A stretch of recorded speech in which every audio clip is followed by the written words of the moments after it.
اگر کوئی بچہ علم دین حاصل کر رہا ہو اور خدا نخواستہ کبھی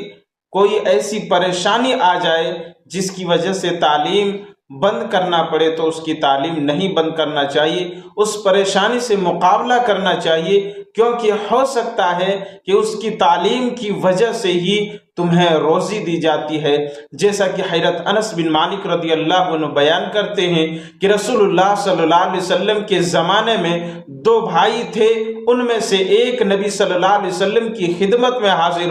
رہتا اور آپ سے دین کا علم حاصل کرتا، اور دوسرا کاروبار کرتا اور کمائی کرتا۔ کاروباری